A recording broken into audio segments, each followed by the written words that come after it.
പുതിയ തലമുറ വളരെ അംബിഷ്യസ് ആണ്. അവർക്ക് ഒരുപാട് ലക്ഷ്യങ്ങളുണ്ട്. പക്ഷേ അവർ പൊതുവെ റെസ്പോൺസിബിലിറ്റീസിനെ കുറിച്ച് അവർ വലിയ താല്പര്യമെടുക്കുന്നില്ല. അവർക്ക് സൊസൈറ്റിയോട് എന്തെങ്കിലും ബാധ്യത ഉണ്ടെന്നോ രക്ഷിതാക്കളോട് എന്തെങ്കിലും ബാധ്യത ഉണ്ടെന്നോ എന്നുള്ള രീതിയിലൊന്നും അവർ കാര്യങ്ങൾ കാണുന്നില്ല. പുതുതലമുറ എങ്ങനെയാണ് ഈ റെസ്പോൺസിബിലിറ്റിയും അംബിഷനും കൂടി ബാലൻസ് ചെയ്ത് കൊണ്ടുപോകാൻ കഴിയുക താങ്കളുടെ കാഴ്ചപ്പാടിൽ? ഒരുപക്ഷെ ശരിയിൽ നിന്നോ അല്ലെങ്കിൽ കൂടുതൽ തെറ്റിൽ നിന്നോ ഉണ്ടാകുന്ന കുറേ ചോദ്യങ്ങളിൽപ്പെട്ട ഒന്നായിട്ടാണ് ഞാൻ അതിനെ മനസ്സിലാക്കുന്നത്. കാരണം കുട്ടികളെ വായിക്കുന്നിടത്തുള്ള പരാജയം, നമ്മൾ കുട്ടികളെങ്ങനെ കുറ്റപ്പെടുത്തിക്കൊണ്ടിരിക്കും നമ്മൾ. അപ്പോൾ കുട്ടികളെ ശരിക്കും വായിക്കുക എന്നുള്ളിടത്ത് നമ്മൾ ചില കാര്യങ്ങൾ ചെയ്യേണ്ടതുണ്ട്.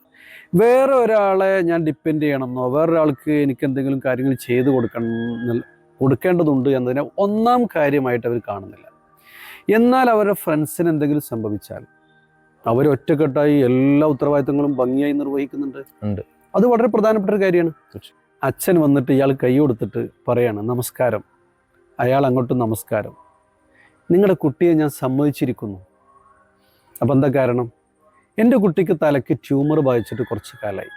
അപ്പോൾ ഈ റേഡിയേഷനൊക്കെ നടത്തിയിട്ട് ഈ കുട്ടീൻ്റെ തലമുടി എല്ലാം കൊഴിഞ്ഞു പോയിട്ടുണ്ട്. അപ്പോൾ അവള് തലമുടി കൊഴിഞ്ഞു കഴിഞ്ഞാൽ എല്ലാവരും അവളെ കളിയാക്കും, പരിഹസിക്കും.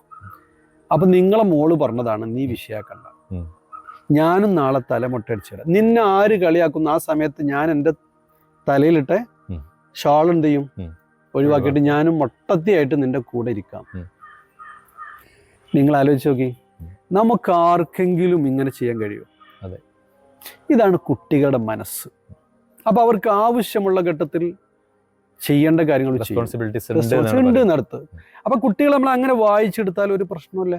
പലപ്പോഴും നമ്മൾ മനസ്സിലാക്കുന്നത് ഇപ്പൊ കുറെ കുട്ടികളില്ലേ നമ്മുടെ കൂടെ പഠിക്കുന്ന സഹപാഠിക്കൊരു വീട്, അവര് വീട്ടിൽ വന്നിട്ട് ഉപ്പ ഇങ്ങനെ ഒരു വീട് പണിയുണ്ട് സഹായിക്കണം, ഒരുപക്ഷെ ഞാൻ നിങ്ങളെ 500 രൂപ കൊടുക്കുള്ളൂ, അത്രേ കഴിയായിരിക്കുള്ളൂ. പക്ഷെ പിന്നെ അവര് ഇറങ്ങി നടക്കണം, ഓരോ വീടും കയറി ഇറങ്ങിയിട്ട് സഹപാഠിക്ക് ഒരു വെയിൽ കൊള്ളാത്ത വീട് അവരുണ്ടാക്കുന്നു. അപ്പൊ അങ്ങനെ വരുമ്പോൾ ഈ തലമുറയിൽ കുറേ കാര്യങ്ങള് ഇങ്ങനെ വായിക്കുകയാണെങ്കിൽ ഇവരെ കുറെ പോസിറ്റീവ് എടുക്കുകയാണെങ്കിൽ കുറേ പോസിറ്റീവ് കാണാൻ കഴിയും. ഞാനും നിങ്ങളും 12 മണി ഒന്ന് കിടന്നുറങ്ങിയിട്ടുണ്ടാവും രാത്രി. പക്ഷെ 12 മണിക്ക് അങ്ങാടിയിൽ ഒരു അപകടം ഉണ്ടായാൽ അവിടെ വർത്താനം പറഞ്ഞിരിക്കുന്ന ഇന്നത്തെ ജനറേഷൻ അവരെ ഹോസ്പിറ്റലിൽ എത്തിക്കുന്നില്ലേ? അവരവിടെ ഇല്ലെങ്കിലോ മരണം സംഭവിക്കുന്ന ഉറപ്പില്ല. രാവിലെ നമ്മൾ എല്ലാവരും ഉറങ്ങിയിട്ട് വരുമ്പോൾ നമ്മുടെ അങ്ങാടിയിൽ എത്ര ആൾ മരിച്ചു കിടക്കുന്നുണ്ടാവും.